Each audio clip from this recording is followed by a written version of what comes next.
સરકારને ખરેખર દાન હતું હોત તો ઓફિશિયલ નોટિફિકેશન બહાર પાડી દીધું હોત કે ચલો ભાઈ તમારી ભરતી આ રીતે છે અને આટલા આટલું મહેકમ છે, આટલું રોસ્ટર છે અને આટલા વિષયની આટલી જગ્યાઓ છે અને આ વિષયની અમે આટલી ભરતીઓ કરીશું.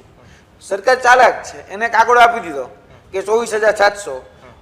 તમે શિક્ષણ વિભાગમાં તમારો કોઈ મિત્ર હોય એક વખત પૂછાવો છો કે કયા વિષયમાં કેટલાની ભરતી કરવાની, તમે મને કહો તો એ સામેથી તમને એમ કહેશે ભાઈ આમાં હજી કાંઈ નક્કી જ નથી. આ 24,700 ક્યાં લેવાના, ખાલી આંકડો જ છે એની પાસે કે 24,700 લેવાના છે. કયા શિક્ષકોને લેવાના છે, કોને લેવાના, કોને નહીં લેવાના, કશો જ કોઈ આંકડો નથી.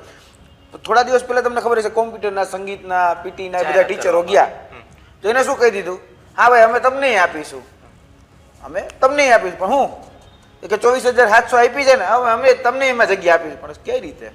એટલે સરકાર પાસે કોઈ રોડમેપ જ નથી. અને જે લોકો જેની ટૂંકમાં એની પાસે આવે ને એને બસ ખાલી જવાબ દે અને મોકલી દેવાના, એને ખો આપી દેવાની કે તમે અહીંથી જાઓ. અને ઘણા આ લોકો સતત રજૂઆત કરે છે. આ લોકોના હવે ગેટે સચિવાલય ગેટ નંબર 1 અને ગેટ નંબર 4 અહીંયા ઊભા રહે એટલે પાસ ચેક કરવામાં આવે, બેગ ચેક કરવામાં આવે, પછી અંદર લઈ જવામાં આવે, બહુ પ્રેશર કરે કે છોકરાઓ કે તો પછી એવું કે તમારી યાર અમારો એક પોલીસવાળા ભાઈ છે ભેગા આવશે ને તમારી રજૂઆત કરવા માટે આવશે ને એવું બધું. છેલ્લે સુધી કશું કે થતું નથી. જે તમે વાત કરી એ પ્રમાણે જોવા જઈએ ને તો આ ફક્ત ને ફક્ત મૌખિક જાહેરાત, એટલે મૌખિક જાહેરાતના આધારે ક્યારેય કોર્ટમાં જઈ ન શકાય. બીજું, સરકાર ઈચ્છે છે કે અમે કોર્ટમાં જાય પણ અમારે કોર્ટમાં નથી જવું. અમારે શા માટે ભાઈ કોર્ટમાં જવું પડે? જેને ચૂંટીને અમે મોકલ્યા છે, જે અમારા જનપ્રતિનિધિ છે, જે અમારા જનતાનું કામ ન કરતા હોય તો એના માટે અમારે કોર્ટમાં જવાનું શા માટે ભાઈ? અમે કોર્ટમાં જઈ અમે એની પાસે જ પ્રેશર કરીશું. અને આગળના દિવસોમાં જો આ મામલો સોલ્વ નથી થતો, કારણ કે 1 તારીખ આપી છે 1 ઓગસ્ટ, હવે 1 ઓગસ્ટ સુધીમાં આનું કઈ નિરાકરણ એ સ્ટાર્ટ અને આ ભાઈ જનિયમ માધ્યમ જો એનું નિરાકરણ નથી આવડતું તો આગળના દિવસોમાં વિધાનસભાનું સત્ર મળવા જઈ રહ્યું છે. અને એ વિધાનસભાના સત્રમાં અમારી પાસે જે પણ ધારાસભાનું પીઠબળ છે એ ધારાસભાના સભ્યોને લઈ અને એમાં પણ રજૂઆત કરીશું. એની સાથે સાથે વિધાનસભાનો ઘેરાવો કરીને પણ અમારી તૈયારી છે આજ વખતે કે વિધાનસભાનો ઘેરાવો કરીને બેહવાન થઈને તો અમે વિધાનસભાનો ઘેરાવો કરીને બેસશું. કારણ કે લોલીપોપ આપવાની, ચીગમ આપવાની કંઈક લિમિટ હોય. આ તો દર વખતે જાય દરેક વખતે નવી નવી ચીગમ આપે. ઓલી ચીગમ પૂરી થઈ જાય તો નવી ચીગમ આપે કે ભાઈ તમે ચિંતા ન કરો, થઈ જશે થઈ જશે. પણ થઈ જશે એમાં ઉંમર પૂરી થઈ ગઈ. એટલે આવતો ભાઈ આ લિસ્ટમાં આ ભાઈ જે લોકો જે છે આ લોકોની ઉંમર પૂરી થઈ ગઈ. જે આપણે ક્રાઇટેરિયા કહીએ છીએ કે 35 વર્ષ સુધી, આ 35 વર્ષ એના પૂરા થઈ જાય. જો 1 મહિનામાંની જાહેરાતમાં આવી ને તો આ બધા જ લોકો ડિસ્કોલિફાઈડ, આ લોકો ઉમેદવારી જ નહીં કરી શકે. હવે એ લાયક હતો, સક્ષમ હતો, બધી રીતે એને પરીક્ષા પાસ કરેલી હતી. સરકારી ઢીલી નીતિને કારણે આ ભાઈ રહી જશે બધા. આવા તો હું તમને, આ તો ખાલી અન્ય માધ્યમ છે. બાકી તમે લિસ્ટ કાઢો ટેટનું, ટાટનું, ટાટ 1 2 નું બધાના લિસ્ટ કાઢો તો બધાની અંદર આ પ્રોબ્લેમ છે, બધાની અંદર. એટલે સરકાર દરેક વખતે અલગ અલગ લોલીપોપ આપે છે અને દરેક વખતે મોટું ગાજર ઉપાડી અને આગળ એક લટકાવીને રાખે છે અને એ ગાજરને બસ જોયા રાખવાનું. અને આ વિદ્યાર્થી ઉપર હંમેશા એ લટકતી તલવાર જ લે છે કે ભાઈ શું થશે, થશે કે નહીં થાય, થશે કે નહીં થાય. અને એની અસમંજસતામાં, વિસંગતતાઓમાં અવારનવાર કા VSK જવાનું, કા શિક્ષણ વિભાગની કચેરીએ જવાનું, કા પ્રાથમિક શિક્ષણ બોર્ડ છે ત્યાં જવાનું અને ત્યાં જઈને સતત રજૂઆતો જ કરી રાખવાની. અધિકારીઓ પાસે જાય એટલે એ ખો કરી અને મંત્રીઓ પાસે મોકલે, મંત્રીઓ ખો કરીને બીજા પાસે મોકલે, બસ આવું જ કરે છે. એટલે આમાં કશું જ કંઈ નિરાકરણ આવતું નથી. એટલે તમે કીધું એમ કે જો આનું નિરાકરણ નહીં આવે તો ફરીથી કહું છું કે અમે રોડ ઉપર જ આવીશું. અને રોડ ઉપર જો, કારણ કે હવે સ્ટ્રીટ જસ્ટિસ સિવાય બીજું કાંઈ રહ્યું જ નથી. તમે ગમે એટલા નીટવાળા ગયા તો શું થયું તમે જાણો છો કે થઈ પરીક્ષા રદ. પેપર લીકમાં 0.001% પણ જો અમને કંઈક કમી દેખાશે તો અમે પરીક્ષા રદ કરીશું. આવું ચીફ જસ્ટિસે કીધું હતું કે નહોતું કીધું? કીધું હતું ને. હવે સામે આવ્યું કે 153 લોકો સુધી આગળના દિવસે પેપર પહોંચી ગયું હતું. હવે આને જસ્ટિફાઈ રીતે કઈ રીતે કરવામાં આવે છે કે ભાઈ એ નાની ચોરી હતી અને આ મોટી ચોરી છે. હવે એને જસ્ટિફાઈ આ રીતે કરવાનું હોય કે ભાઈ 153 લોકો સુધી હવે તો સામે આવ્યા જ ભાઈ. આજે ઘણા એવા લોકો છે કે સામે જ નથી આવ્યા અને કોઈ દિવસ પકડાયા જ નથી, FIR ની અંદર નામ જ નથી આવ્યા. આ 15 એક ગ્રેસિંગ માર્ક આપવામાં આવ્યો છે, તમને નીટમાં ખ્યાલ હોય તો ગ્રેસ માર્ક કેટલા લોકોને આપ્યા? 1563. કઈ રીતે આઈડેન્ટિફાઈ કર્યા કે જે લોકો કોર્ટમાં ગયા ને એ લોકોને ગ્રેસિંગ આપ્યા. હવે જે લોકો કોર્ટમાં નથી જઈ શક્યા એનું શું? ટાઈમ લોસ તો ઘણા બધાને થયો હતો. એ સેન્ટરમાં ઘણા બધાને ટાઈમ લોસ થયો હતો અને આવા તો 8 સેન્ટર હતા કે જેમાં ટાઈમ લોસ થયો. હવે 8 સેન્ટરમાંથી 1563 એવા જ લોકો હતા કે જે કોર્ટમાં જઈ શક્યા, જે આર્થિક રીતે સદ્ધરતા, જે ન્યાયિક પ્રક્રિયા જાણતા હતા, એ લોકો જઈ શકે, બાકીના ન જઈ શક્યા. હવે કોર્ટમાં એ મુદ્દો ટકે એમ નહોતો. તો એનટીએ શું કર્યું કે ભાઈ આપણે કામ કરો, અમે અમારું ગ્રેસિંગ પાછું લે છે, અમે ફરીથી પરીક્ષા લેશું. ત્યાં કેમ સીધા આવેલા? એટલે આ છે ને પ્રોસેસને ડિલે કરવા માટે, અથવા તો ત્યાં ન્યાયિક પ્રક્રિયા સુધી અમારે પહોંચવું જ નથી.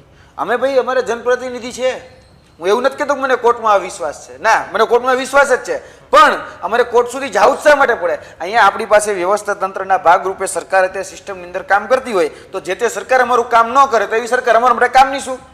કારણ કે બંધારણનું જે પ્રેમ્બલ જે આપણે કહીએ છીએ, બરાબર, એ કહે છે શું કે લોકોનું, લોકો માટે, લોકો વડે ચાલતું શાસન. આ જ બંધારણ કહે છે ને. પહેલી જ લાઈન આમુખ જે જઈએ તો આમુખની પહેલી લાઈન છે શું કે લોકોનું લોકો માટે જ છે ને. તો અમે એમ જ કહીએ છીએ અમારો જનપ્રતિનિધિ છે, એ અમારો જનપ્રતિનિધિ આ પ્રશ્ન નિરાકરણ કેમ ન લાવે? અમારે ભાઈ જવું જ નથી. અમે શા માટે જઈએ? અને આ લોકો ઈચ્છે છે, જે ભરતી બોર્ડવાળા છે, કારણ કે ભરતી બોર્ડવાળાને ખબર છે કે જો આ લોકો કોર્ટમાં ગયા તો 2-3 વર્ષ તો પછી આ કોર્ટ મેટર ચાલવાની છે, અને 2-3 વર્ષ પછી કદાચ જે નિરાકરણ આવશે એ નિરાકરણ અત્યારે એને એપ્લાય ન કરવું પડે. બહુ ચાલાક છે, બહુ સાતીર છે અને શકુની છે આ લોકો જે શિક્ષણ બોર્ડના અધિકારીઓ, જે પણ લોકો અત્યારે કામ કરે છે, જે શિક્ષણ મંત્રી તરીકે બધાને ખો આપવાના કામ કરે છે, એ બધા લોકો કપટી છે, શકુની વેડા કરે છે, અને કપટથી આ ગમે એમ કરીને આ પ્રોસેસને અટકાવવા માંગે છે. અમે અટકાવવા દેવા માગતા જ નથી. અમે ભણેલી ગણેલા છીએ, શિક્ષિત છીએ, આ ચોપડી ફેલ પણ નથી, અમને બધી જ ભાન પડે છે. તો અમે સ્પષ્ટ કહીએ છીએ કે જે વ્યક્તિ શિક્ષણ મંત્રીના પદ ઉપર અનામતનો લાભ લઈ, રાજકીય અનામત, એનો લાભ લઈ અને અત્યારે એ વ્યક્તિ શિક્ષણ મંત્રીના પદ ઉપર છે, તો એ વ્યક્તિ જ્યારે શિક્ષણ મંત્રીના પદ ઉપર અનામતનો લાભ લઈ અને એ પદ ઉપર છે, તો ભાઈ તમે આ બધાની અનામત શા માટે ખતમ કરો છો? શા માટે આ લોકોને કોન્ટ્રાક્ટ બેઝમાં નાખો છો? તમે અનામતના જોરે ધારાસભ્ય બની જાઓ, તમે અનામતના જોરે શિક્ષણ મંત્રી બની જાઓ, અને આ લોકોને તમે જ્ઞાન સહાયક બનાવો છો, તમે આ લોકોને ગુલામ બનાવો છો. આ માનસિકતા છે તમારી. આ એસટી માંથી આવે છે, આદિજાતિ માંથી આવે છે, તો આદિજાતિનું ભલું કરવા માટે તમને અહીંયા બેહાડ્યા, આદિજાતિની અનામત ખતમ કરવા માટે તમને અહીંયા નથી બેહાડ્યા. અને શિક્ષણ મંત્રી કુબેરભાઈ ડિંડોરે સમજવું જોઈએ. આ કુબેરભાઈ ડિંડોર જે ખરેખર અનામતના પદને અને અનામત લઈ અને આ પદ ઉપર બેઠા છે, તો કમસે કમ તમારા પદની તો ગરિમા જાળવો. તમે તમારા સમાજના વિદ્યાર્થીઓ, ઉમેદવારો છે, એનો તો કમસે કમ તમે એનો ઉદ્ધાર કરો. આજે સૌથી વધારે શિક્ષણ જગતની અંદર ગુજરાતમાં એક શિક્ષકથી ચાલતી શાળા કયા જિલ્લામાં? આ જ કુબેરભાઈ ડિંડોરના જિલ્લામાં 107 શાળા છે કુબેરભાઈ ડિંડોરના જિલ્લામાં, જે ફક્ત એક શિક્ષકથી ચાલે છે. અને આ જ શિક્ષણ મંત્રી અનામતનો લાભ લઈ અને આ શિક્ષણ મંત્રી બનીને બેઠા છે. આ પ્રાઇવેટીકરણ ને ખાનગીકરણ, ટૂંકમાં આ જે સરકારી જે વ્યવસ્થા છે એનું ખાનગીકરણ કરી નાખવું, પ્રાઇવેટીકરણ કરી નાખવું અને પોતાના ઘર ભરવા, એના સિવાય બીજું કંઈ કામ નથી કરતા. આ મંત્રી છે, જાય છે કેમ ખબર છે? બેસણામાં, ઉઠામણામાં, પ્રસંગમાં, એમાં જ તમે જોઈ લેજો. એના વિસ્તારના, હું નહીં, એના વિસ્તારના બધા જ લોકોને પૂછી લ્યો. ખરેખર જે શિક્ષણ મંત્રી તરીકે જે કાર્ય કરવાનું એ કાર્ય કરતા નથી. જેના માટે પદ ઉપર બેસાડ્યા છે કાર્ય કોઈ કરતું નથી. ગંગા બિલાની ટોળીઓથી બધું ચાલે છે, અને બધું ચાલ્યા રાખે છે, અને ચાલે જ છે. એમ કોઈને કંઈ કશું કરવું નથી. જે વ્યક્તિ ખરેખર જેનો લાભ લઈ અને ખરેખર આમાં ચેન્જ કરવા માટે, ખરેખર રાજકીય અનામત શેના માટે આપી હતી કે ભાઈ છેવાડાનો વ્યક્તિને પણ આપણે આગળ લઈ શકીએ શકીએ. આપણા ટૂંકમાં ભૂતકાળમાં એવી વ્યવસ્થાઓ હતી કે જેને કારણે ઘણા બધા એસસી એસટીને અન્યાય થયા, તો એ અન્યાય થયાને હવે જ્યારે લોકશાહી દેશ બન્યો, લોકતંત્ર બન્યું, તો એવા લોકોને આપણે આગળ લઈ જઈએ, એટલા માટે અનામત હતી. તો આ લોકો તો હવે અનામતના જોડે રાજકીય પદ ઉપર બેસી ગયા, તો એનો લાભ એના જ સમાજને કે એના લોકોને ક્યારેય નથી મળ્યો.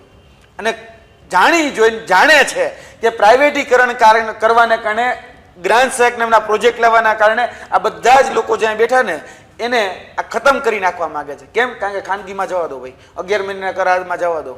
પોતે અનામતનો લાભ લે છે, આ બધાને અનામત વિહોણા કરે છે. આ હકીકત છે. બિલકુલ.